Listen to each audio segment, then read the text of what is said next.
no? Bakit niyo sinisisi si Jillian? Wala naman siyang kinalaman dyan. Wala naman tiwala ng mga tao kung mapapatunayang gumamit siya ng pandaraya.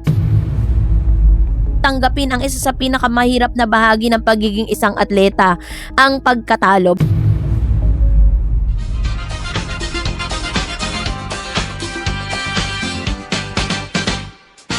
Ama at ina ni Mr. Eman Bacosa Pacquiao. Totoo nga bang pinaparecall, no, ang katatapos lang nilang laban dahil po sa mga nakitang mga pandarayang naganap sa dito po sa kanyang naganap na laban. So yun ang ating pag-uusapan maya-maya lang. But before that, if you haven't subscribed yet to my YouTube channel, please don't forget to like, share, and subscribe at hit mo na rin ang notification bell for more showbiz updates. Naging usap-usapan sa mundo ng sports ang naging mensahe ng ina ni Eman Bacosa Pacquiao matapos matalo ang batang boksingero sa kanyang mahalagang laban para sa Philippine Boxing Federation lightweight title. Sa kabila ng pagkatalo, pinili ng kanyang ina na bigyan diin hindi lamang ang resulta ng laban, kundi ang integridad at karakter ng kanyang anak bilang isang atleta.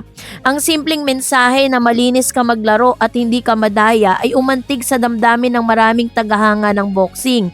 Sa isang panahon kung saan madalas na sinusukat ang tagumpay sa dami ng panalo, ipinakita ng naturang pahayag na may mga bagay na hindi higit na mahalaga kaysa sa tropeyo at kampyonato. Pumasok si Eman Bacosa sa laban na may mataas sa kumpiyansa at magandang record. Marami ang umaasang maidaragdag niya sa kanyang karera ang isa pang mahalagang tagumpay, ngunit sa boxing hindi sapat ang paghahanda at determinasyon lamang. Kailangan din kasi ng harapin ang kakayahan at strategy ng kalaban. Sa laban para sa Philippine Boxing Federation lightweight title, nakaharap ni Eman ang isang matibay at handang katunggali. Sa pagtatapos ang bakbakan, napunta ang panalo sa kabilang kampo matapos ang desisyon ng mga hurado. So dahil dito, naputol ang magandang momentum at kinailangan na talagang siya'y tanggapin ang isa sa pinakamahirap na bahagi ng pagiging isang atleta, ang pagkatalo. Bagamat masakit para sa isang manlalaro ang mabigo sa laban na matagal niyang pinaghandaan, bahagi ito ng realidad ng kompetisyon. Walang atleta ang nananatili na talagang panalo habang buhay. Ang tunay na sukatan ay kung paano siya bumangon matapos ang pagkatalo. Ngunit sa bawat suntok na natatanggap ng isang boksingero sa loob ng ring, may mga magulang na tahimik na nasasaktan sa labas ng nito. Ito marahil ang naramdaman ng ina ni Eman habang pinapanood ang laban ng kanyang anak. Ayon po sa mga ulat, nahirapan umano siyang panoorin ang ilang bahagi ng laban, lalo nang makita niyang nasasaktan ng anak. Natural lamang to para sa isang magulang. Kahit gaano pa katatag ang isang atleta, nananatili siyang anak sa paningin ng kanyang pamilya. Ngunit sa halip na ituon ang pansin sa pagkatalo, pinili ng kanyang ina na purihin ang pagiging patas ng kanyang anak at pagiging marangal ni Eman bilang manlalaro. Ang kanyang mensahe ay naging paalala na hindi lamang ang panalo ang mahalaga sa sports, kundi ang paraan ng paglalaro. So sa mundo ng kompetisyon, may mga pagkakataong natutuksong gumamit ang ilan ng hindi patas na paraan upang manalo. Kaya naman mahalaga ang sinabi ni Eman, ng ina ni Eman tungkol sa pagiging malinis at hindi madaya. Ang integridad ay isa sa pinakamahalagang katangian ng isang atleta. Maaari kang matalo sa isang laban, ngunit mananatiling mataas ang respeto sa iyo ng publiko kung alam nilang lumaban ka ng patas. Sa kabilang banda, maaaring manalo ang isang atleta, ngunit wala naman tiwala ng mga tao kung mapapatunayang gumamit siya ng pandaraya. Ito ngayon ang dahilan kung bakit naging makabuluhan ang mensahe ng ina ni Mr. Eman Pacquiao. Hindi lamang niya pinagtanggol ang kanyang anak, kundi ipinakita niya rin kung anong klaseng tao at atleta ang nais niyang maging ito. Maraming dakilang atleta ang dumaan sa kabiguan, 'di ba? Bago pa tuluyang marating ang tugatog ng tagumpay ng karera. Hindi na naiba rito si Mr. Eman Bacosa. Sa kasaysayan ng boxing, maraming kampiyon ang nakaranas ng pagkatalo. Ilan ay bumagsak. Ng ilang bago naging tanyag ay mahalaga, hindi kung ilang beses natalo kundi kung ilang beses bumangon. Ayon po sa ulat, hawak ni Eman ang record na 8 panalo, 2 talo at 1 tabla. Matapos ang laban para sa isang sa isang 22 years old na atleta, marami pang pagkakataon upang mas mapaganda ang kanyang karera at maabot ang mas mataas na tagumpay. Kaya naman sinasabi ng ilan na parang dahil yun talaga yung turf o yun talaga yung career ni Emma na tinatak na gusto niya, dapat daw doon na lang siya doon na lang talaga siya mag-focus. Katulad po niyang sinasabi nila na nahati daw yung atensyon ni Eman sa showbiz tsaka po sa pagboboxing. So, kasabay nito is umaapila ang mga magulang ni Eman at ni Eman, ang kanyang ina't ama, dahil meron silang nakitang parang foul doon, no, na pagkatapos pong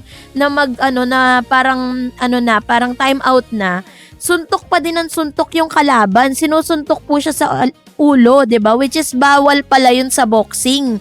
'Yun yung isa sa mga parang ikinagalit ng ina nitong si Mr. Eman Baco sa Pacquiao. Imbis na daw po yun, parang minus points yun sa kalaban, parang wala daw pong nangyari, wala pong naging violation dun sa laro na yun, na bagay na ikinagalit nga ng ina ni Mr. Eman. Sumasabay pa yung ilang mga bashers, 'di ba? So kaya naman ang panawagan nila na sana raw ay i-recall yung laban, no? Kasi parang hindi naman talaga patas na si Eman po, napakalinis niya maglaro, talagang aral siya at alam niya yung mga violation dahil syempre, anak siya ng boxing champion. At isa rin sa mga syempre kapag natatalo kasi lalo na si Eman ay may pangalan, may apelido siyang Pacquiao. Kilala ang tatay niya bilang world champion sa boxing. Tapos matatalo siya, 'di ba? So, medyo hindi magandang tignan, 'di ba? Medyo hindi po siya magandang hindi siya katanggap-tanggap para sa mga tao. Pero kay Eman, parang normal lang yun kasi hindi naman talaga lahat ng laban mananalo ka. May mga chances talaga na matatalo ka, hindi talaga para sa'yo, 'di ba? So, isa sa mga hamon ngayon na kinaharap ni Eman ay yung isa sa mga inaasahang nakadikit sa kanyang pangalan dahil ang kanyang koneksyon ng pamilyang Pacquiao ay hindi maiiwasang ikumpara siya sa publiko sa mga naunang matagumpay na boksingero. Kapag kasi may sikat na apelyido, isang atleta na mas mataas ang inaasahan ng mga tao, yung expectation, grabe. Ang bawat panalo pinupuri, ngunit ang bawat pagkatalo ay napapansin.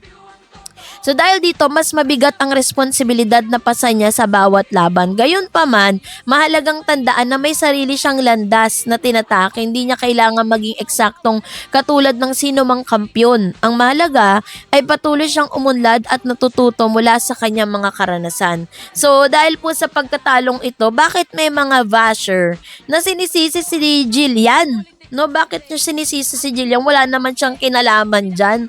No, bakit hindi naman si Jillian ang nakikipaglaban sa suntukan? Kasi sinasabi nila na parang wala daw doon yung inspirasyon ni Eman, 'di ba? Parang hindi naging smooth ang laban dahil wala si Jillian. Ay nako, hindi naman po pwedeng lahat ng laban ni Emma nandun si Jillian, 'di ba? Kasi may sarili rin naman buhay si Jillian. Meron din naman po siyang mga dapat pong unahin. Maaaring sa pagkakataon na 'yon ay hindi available si Jillian, pero imposibleng hindi siya inimbitahan ni Eman Baco sa Pacquiao. Kaya naman wag natin masyadong sisihin si Jillian, kawawa naman si Jillian. Wala naman siyang kinalaman, 'di ba? So, kayo po, anong niyang saloobin patungkol dito, mag-comment kayo sa comment section. And that's it for today. For more videos and updates, please don't forget to like and subscribe. And please don't forget to follow my Facebook page, Dar Eds TV and Dar Eds channel. God bless everyone.